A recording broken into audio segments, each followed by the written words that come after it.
এক নম্বর শাস্তি হলো বান্দার চেহারা থেকে আল্লাহ রাব্বুল আলামিন নূরটা উঠাইয়া নিবেন। অর্থাৎ বান্দার চেহারার মধ্যে কোনো উজ্জ্বলতা থাকবে না, কোনো নূর থাকবে না। একটা মানুষের চেহারার মধ্যে যেমন সাধারণভাবে একটা উজ্জ্বলতা থাকে, কিন্তু যারা নাকি জিনা করবে, আল্লাহর হাবিব সাল্লাল্লাহু আলাইহি ওয়াসাল্লাম বলেন এদের চেহারায় কোনো উজ্জ্বলতা থাকবে না, কোনো নূর থাকবে না। দ্বিতীয় নম্বর, আল্লাহর হাবিব সাল্লাল্লাহু আলাইহি ওয়াসাল্লাম বলেন ওই বান্দার দুনিয়ার জীবনে অভাব যাবে না, দুঃখ যাবে না, কষ্ট যাবে না। অর্থাৎ জিনা করেছে, এক নম্বর শাস্তি চেহারার উজ্জ্বলতা শেষ হয়ে যাবে, আল্লাহ রাব্বুল আলামিন নূর কেড়ে নেবেন। দ্বিতীয় নম্বর শাস্তি, বান্দার অভাব যাবে না। আল্লাহর হাবিব সাল্লাল্লাহু আলাইহি ওয়াসাল্লামের এই হাদিস থেকে একটা জিনিস প্রতীয়মান হয়, আজকে সমাজের মধ্যে অনেক মানুষ আছে যারা অনেকটা অভাবী। এই অভাবীদের মাঝে অনেক মানুষ আছে যারা জিনাখোর। সবাই না, কিছু মানুষ আছে জিনাখোর, বিবি আছে, ঘরের মধ্যে বউ আছে, তারপরেও অন্যের বউর দিকে এর কুনজর। এমন লোক আছে না? না, এই সমাজে না থাকুক, বাংলাদেশের অন্য অন্য জায়গার মধ্যে আছে না? আল্লাহর হাবিব সাল্লাল্লাহু আলাইহি ওয়াসাল্লাম বলেন আল্লাহ রাব্বুল আলামিন এদের রিজিকের অভাবের মধ্যেই রাখবেন। আল্লাহর হাবিব বলেন এর চাইতেও আরো বড় একটা শাস্তি হলো এই বান্দা দুনিয়ার জীবনে জিনা করার কারণে আল্লাহ রাব্বুল আলামিন এই বান্দাকে অকাল মৃত্যু দিবেন, পরিপূর্ণ হায়াত দুনিয়ার মধ্যে সে পাবে না। জিনা করছে, এক নম্বর শাস্তি, বান্দার চেহারার নূর আল্লাহ তাআলা কেড়ে নেবেন, উজ্জ্বলতা থাকবে। দ্বিতীয় নম্বর শাস্তি, এর অভাব আল্লাহ তাআলা দূর করবেন না, অভাব থাকবেই। তৃতীয় নম্বর শাস্তি, অকাল মৃত্যু তার হবে, অর্থাৎ পরিপূর্ণ হায়াত সে পাবে না। চতুর্থ নম্বরে আল্লাহর হাবিব সাল্লাল্লাহু আলাইহি ওয়াসাল্লাম বলেন বান্দাটা যখন দুনিয়া থেকে আখিরাতের মধ্যে গেল, আল্লাহ রাব্বুল আলামিন ওই বান্দার প্রতি রাগান্বিত অবস্থায় থাকবেন। আর যেই বান্দার প্রতি আল্লাহ রাব্বুল আলামিন রাগান্বিত অবস্থায় থাকে, এবার বলেন তো দেখি বান্দার কপালে জাহান্নাম আছে না নাই? আল্লাহর হাবিব বলেন আল্লাহ রাব্বুল আলামিন বান্দার প্রতি রাগান্বিত, বান্দার হিসাবটা খুব কঠিনভাবে নেওয়া হবে। কাল হাসরের ময়দানে আল্লাহ রাব্বুল আলামিন যার থেকে হিসাব নেবেন তার জাহান্নাম ছাড়া উপায় নাই। নবীজি বললেন কিভাবে হিসাব নেওয়া হবে? ও আমার উম্মতেরা জেনে নাও, যার থেকে নাকি আল্লাহ রাব্বুল আলামিন হিসাব নেবেন তাকে আল্লাহ রাব্বুল আলামিন এইভাবে হিসাব নেবেন না। তার আমল নামাগুলো তা কিতাব আকারে তার হাতের মধ্যে দেওয়া হবে। হাতের মধ্যে দেওয়ার আগে ফেরেশতাদেরকে অর্ডার করা হবে, ও আমার ফেরেশতারা, তারা আমল নামাটা বাম হাতে দিবা। বাম হাতে দেওয়ার প্রক্রিয়াটা এত সহজ নয়। আল্লাহর নবী সাল্লাল্লাহু আলাইহি ওয়াসাল্লাম বলেন বান্দার বাম হাতটা বুকের মধ্য দিয়া গর্ত করে ঢুকায়া পিছন দিক থেকে বের করা হবে। পিছন দিক দিয়া বের করে ওইখানের মধ্যে বান্দার আমল নামা দেওয়া হবে। এবার বলেন তো দেখি বান্দার আমল নামা পিছনে, গাঁটটা সামনে, বান্দা কিভাবে পড়বে? আল্লাহর হাবিব বলেন বান্দার গাঁটটা ভেঙে ঘোরায়া পিছনের দিকে দিয়া আল্লাহ রাব্বুল আলামিন বলবেন ইকরা কিতাবাক কাফা বিনাফসিকাল ইয়াউমা আলাইকা হাসিবা। ও বান্দা, তোমার জীবনে তুমি যা যা করেছো সব ওই কিতাবের মধ্যে আছে, কোনো কাউকে পড়ে শোনানোর কোনো প্রয়োজন নাই। ও বান্দা, তোমার জীবনে তুমি যা করেছো সব কিছু কিতাবের মধ্যে আছে। বান্দা পিছনের দিকে পড়বে কি? বান্দার অবস্থা তো খারাপ। আল্লাহর হাবিব বলেন এক নম্বর হইতেছে বান্দার চেহারার নূর আল্লাহ রাব্বুল আলামিন কেড়ে নেবেন। দ্বিতীয় নম্বর, বান্দাকে আল্লাহ রাব্বুল আলামিন অভাবের মধ্যে রাখবেন। তৃতীয় নম্বর, অকাল মৃত্যু দিবেন। চতুর্থ নম্বর, আল্লাহ রাব্বুল আলামিন ক্রোধান্বিত থাকবেন।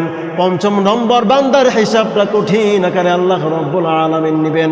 আল্লাহর হাবিব বলেন পঞ্চম নম্বর, বান্দাকে জাহান্নামে পাঠায়া দেওয়া হবে। নাউযুবিল্লাহ। এটা কিসের শাস্তি? এটা কিসের শাস্তি? জিনা করার। যাদের ঘরের মধ্যে বউ আছে বা বউ নাই, জিনা করে এদের শাস্তি 6টা। এবার বলেন তো দেখি বর্তমান সমাজের যুবকদের মধ্যে এই রোগ আছে না নাই? বর্তমান সময়ের যুবকদের মধ্যে সবচাইতে বড় যেই গুনাহটা সংগঠিত হয় সেটা হচ্ছে জিনা। আল্লাহর হাবিব সাল্লাল্লাহু আলাইহি ওয়াসাল্লামের স্পষ্ট হাদিস, খবরদার এদিকে যায় না, তোমার জীবন পুরোটা বরবাদ হয়ে যায়। এবার বলেন তো দেখে একটা মানুষ সকাল থেকে সন্ধ্যা পর্যন্ত কাজ করে, সকাল থেকে সন্ধ্যা পর্যন্ত কাজ করে, মাথার ঘাম পায়ে ফেলে কাজ করে, তারপরে যদি সংসারটা না ঠিক মতো চলে, বান্দারে পেরেশানি আছে না নাই? আল্লাহর হাবিব বলেন জিনা ছেড়ে দাও, নামাজটা সঠিক মতো আদায় করো, আল্লাহ রব্বুল আলামিন তোমার রিজিকের দায়িত্ব নেবেন। বান্দারে জিনা ছেড়ে দাও, নামাজটা আদায় করো, তোমার জিম্মাদার আল্লাহ রব্বুল আলামিন নিয়ে নেবেন। কয়টা কাজ? 2টা কাজ। 1 নম্বর জিনা ছেড়ে দেওয়া, 2 নম্বর নামাজটা আদায় করা। আল্লাহ তাআলা বলেন বান্দারে সকালবেলা কাক ডাকা পরে বের হয়ে গেলা, সন্ধ্যার সময় বাড়ির মধ্যে আসলা, আমি রব্বুল আলামিন যতটুকু ইনকাম করেছো ততটুকুন দিয়া তোমার সংসারটা পরিচালনা করব। ও বান্দা, আমি রব্বুল আলামিনের থেকে গ্যারান্টি নিয়ে নাও, তোমার সংসারে অভাব বলতে কোনো কিছুই আমি রব্বুল আলামিন রাখবো না। একটা দেশের মধ্যে যখন কোরআনে কারিমের মাধ্যমে দেশ পরিচালনা করা হয়, ওই দেশের মধ্যে জিনা থাকে না, চুরি থাকে না, ডাকাতি থাকে না, খুনাখুনি থাকে না, রাহাজানি থাকে না, আল্লাহ রব্বুল আলামিনের কোরআনে কারিমের বরকতে। কারণ আল্লাহ রব্বুল আলামিন বলেন জিনা করার একমাত্র শাস্তি যদি লোকটা বিবাহিত হয়, বিবাহ করার পরেও যদি সে অন্য জায়গায় জিনা করে, আল্লাহ রব্বুল আলামিন বলে এর মাটি খুঁড়ে গলা পর্যন্ত মাটির মধ্যে খুঁড়ে গলাটা বের করে পাথর নিক্ষেপ করতে করতে দুনিয়া থেকে বিদায় দিয়ে দাও। একটা শাস্তি যদি আল্লাহ রব্বুল আলামিনের একটা শাস্তি যদি বাংলার মাটিতে কায়েম করা হয়, একটা শাস্তি যদি দেওয়া হয়, আগামীকাল থেকে এই বাংলাদেশ থেকে জিনা বন্ধ হয়ে যাবে। দেশটা স্বাধীন হওয়ার পরে বিএনপি আসলো, আওয়ামী লীগ জাসদ বলেন আরো যত দল রাষ্ট্রীয় ক্ষমতায় আসলো, একজনও কিন্তু কোরআন দিয়া দেশ চালায় নাই, চালাইছে। বিএনপি দুর্নীতি করলো চলে গেল, আওয়ামী লীগ দুর্নীতি করলো চলে গেল। আল্লাহ তাআলা বলেন আমি রব্বুল আলামিন একটা ফর্মুলা দিয়া দিলাম, আমি রব্বুল আলামিন আমার কোরআন কারীম দিয়া দিলাম, আমার কোরআন কারীম দিয়া যদি দেশ চালাও কোনো দুর্নীতি হবে না, মানুষের ভাগ্যগুলো খুলে যাবে। কারণ যারা নাকি কোরআন দিয়া দেশ চালাবে এরা কখনো দুর্নীতিবাজ হতে পারে না। যেই দলই বলেন আপনি, এখন আওয়ামী লীগ আছে, সামনে বিএনপি আসবে, মনে হয় কি দুর্নীতি করবে না? করবে না? একই, যেই লাও সেই কদু, যেই লাও সেই কদু।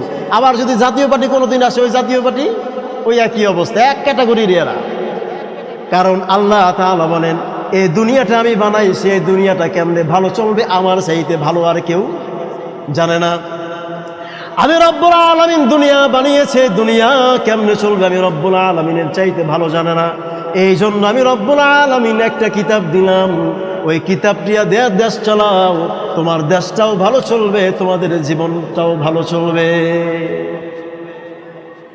কোনো দিন যদি বাংলাদেশের মধ্যে ইসলামিক কোনো সরকার আসে, কোরআনের রাজ যদি কোনো সরকার কায়েম করে, তখনই দেখবেন ভাগ্যের চাকা ঘুরে যাবে। 20 বছরের যুদ্ধ বিধ্বস্ত একটা দেশ আফগানিস্তান, ঠিক না? বলেন তো দেখি এখন আফগানিস্তানের অবস্থা কি? অনেক হাই, এদের মুদ্রার দাম দিন দিন বাড়তেছে। এক সময় মানুষরা বলতো মোল্লারা করে কি, মোল্লারা কি দেশ চালাইতে পারে? মোল্লাদের কাম হইলো খালি নামাজ পড়েন না, নামাজ পড়ানো আর মাদ্রাসা পড়েন, এরা কি আর দেশ চালাইতে পারবে? আফগানিস্তানের মধ্যে মোল্লারা দেশ চালাই দেখাই দিতেছে। এখন আমেরিকার মাথা নষ্ট খাইছে রে, এরা করে কি? স্বাধীনতা কয়েক বছর ধরে মাত্র পাইছে, এদের যে উন্নতির হার, আল্লাহু আকবার, আল্লাহু আকবার কইবেন না? আল্লাহ তাআলা বলেন যেইখানে আমি রব্বুল আলামিনের কোরআন থাকবে, আমি রব্বুল আলামিন বরকতের দুয়ার সেইখানে করে দেব। কে আল্লাহ নবীর জমানায় হয় নাই? এখন আফগানিস্তানে দেখেন, আফগানিস্তানে কিন্তু কোরআনের আইন চালু করা, মেয়েরা বর্গা ছাড়া বাড়িতে পারবে না, পুরুষদের দাড়ি রাখা লাগবে, নামাজ পড়া লাগবে, কেউ চুরি করতে পারবে না, ডাকাতি করতে পারবে না, দুর্নীতি নাই, ঘুষ নাই, কোনো কিচ্ছু নাই, মানুষ আরাম আয়েশে জিন্দেগি চালাইতেছে। দিন দিন তাদের জীবনযাত্রার মান উন্নত হইতেছে।